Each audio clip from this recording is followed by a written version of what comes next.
لیٹ ہوتی نہیں سب بس دا بیا ته ویم دا خو څه برو الته په دې دې پټه بچ هغه مو سره ته وځي هغه په څه ته ورغان حالته وزر لکه خام وسیمه ما غروده هر څه شي شراب کم سپیډ کې والی مې چې خام وګورئ ګاډي ته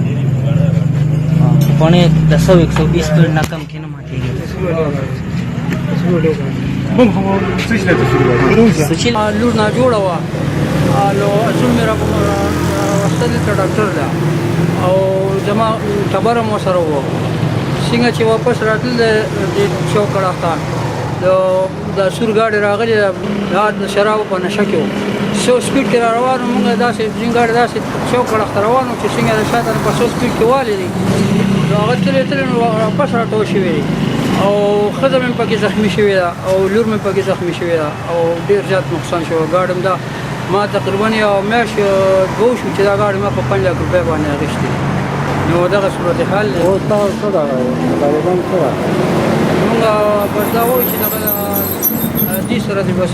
قانوني کار وشي او دانه کې په یار مو کړی او بل دا چې د شراب په نشه کې شراب بوتل مو سره موږ نیولې دی هغه دانه کې هغې سره پروت دی زه حسب معمول چې نور کله په شان دکان ته رالم سهار مې وکتل نو دا دوه ګاډي جنګېدلي وو یو کې زنانه زخمي شوي ما ته پته نه وه خو د شپې شوي دي او د مقامي خلکو وینا مطابق د یو ګاډي کې شراب مرابه مونږ دا هم زما په دکان راختلی که تاسو وګورئ دکان یې هم راله تباه کړی دی نو زما حکامو ته دا راغلی چې ما د دې ازاله وکړي او څومره چې د هغوی جدي چې ما سره امداد وکړي او د دا کسانو خلاف ایکشن واخلي